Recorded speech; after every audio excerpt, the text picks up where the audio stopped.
Alright. What is going on, everyone? It is 8:50 in the morning for me, going to my regular job, my day job, for immediate money, for tax purposes. I'm not kidding.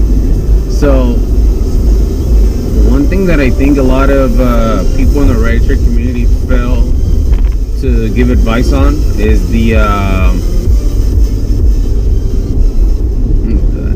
it's going to be on the rating system, and I don't mean for the driver.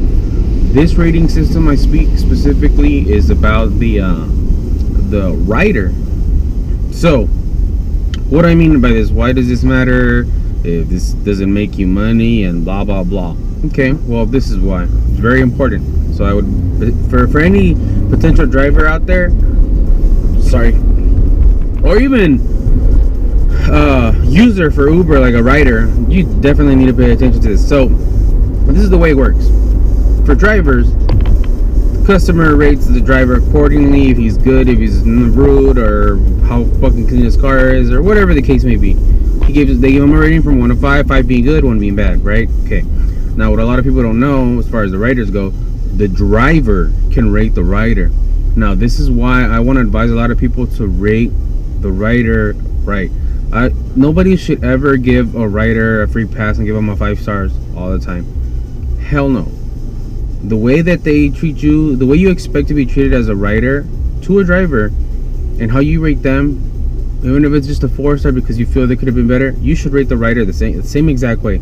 And the reason why I say this is because in the beginning when I was doing Uber, and even now, you get a lot of people that are rude as far as riders goes.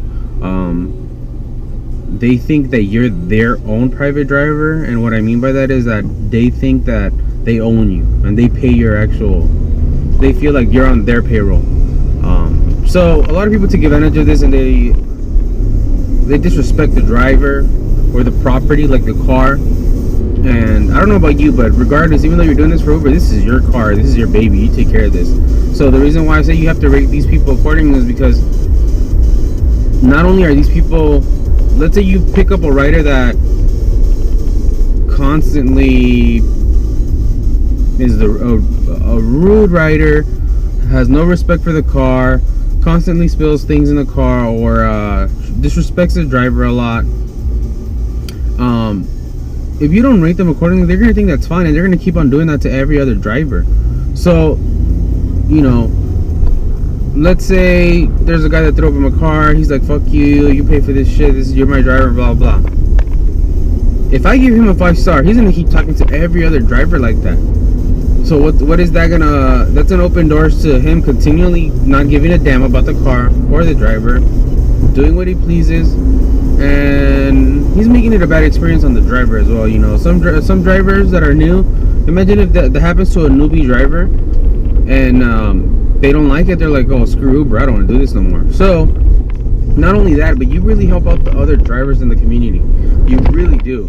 Whether it's Lyft or Uber, you really help them out, because let's say some guy, like I said, same scenario, consistently disrespecting the car, disrespecting the driver, or even other people out in the public, because I've picked up a few people that just start talking shit to people on the streets, which is weird.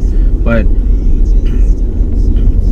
rate them accordingly, because you help the other driver avoid a bad rating from that rider, because that rider is a dick. If that makes sense at all. I don't know if that makes sense.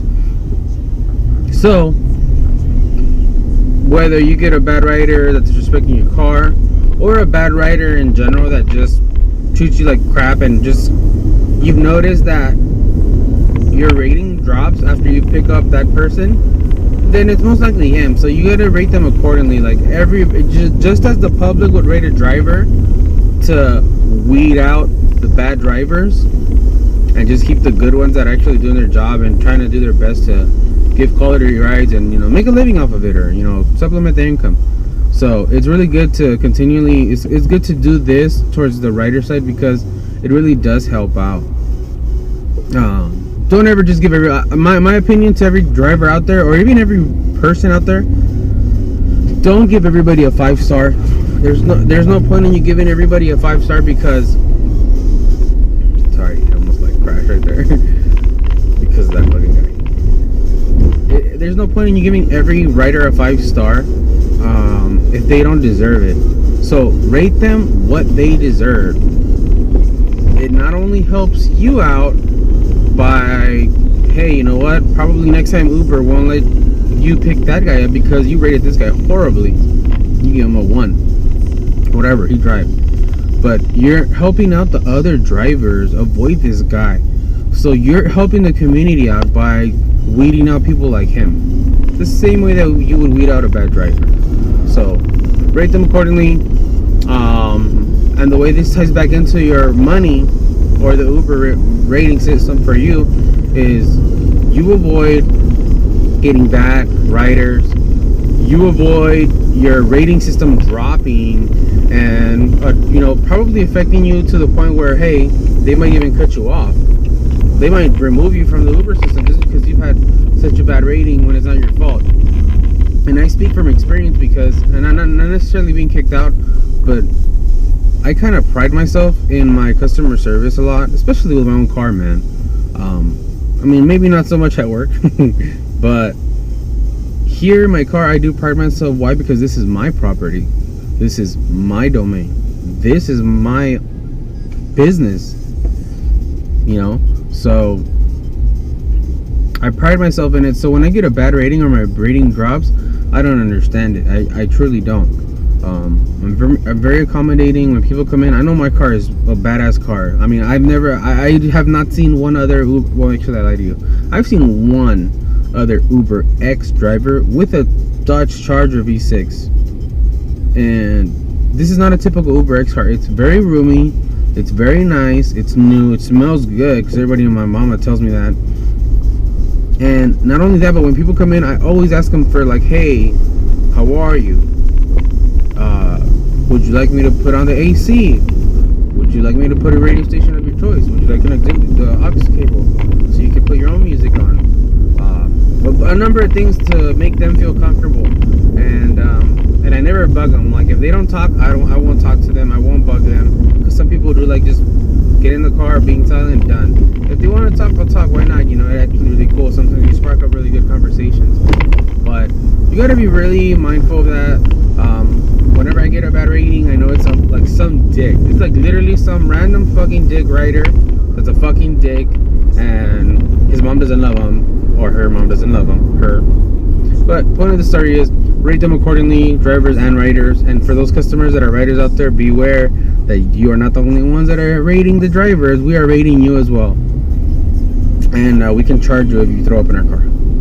Alrighty, guys. So that's kind of like the Uber vlog tip of the week. So I like these video requests. So when you guys ask me for a certain video request, I mean, if I haven't made something already about it, I'll make it again. So it helps out for me to make content and probably helps you guys out. So any more video suggestions and requests, leave them in the comments below. If you like my video and this was helpful in any way, hit that like button. It really does help me out a lot. Subscribe for more content like it. If you are interested in becoming an Uber driver or Lyft, also my links are below. If you sign up through me, you get a sign-on bonus. I get a sign-on bonus because you signed on. But this doesn't happen until you finish everything, you get approved, and you do your rides. So either way, thank you guys for watching. Peace.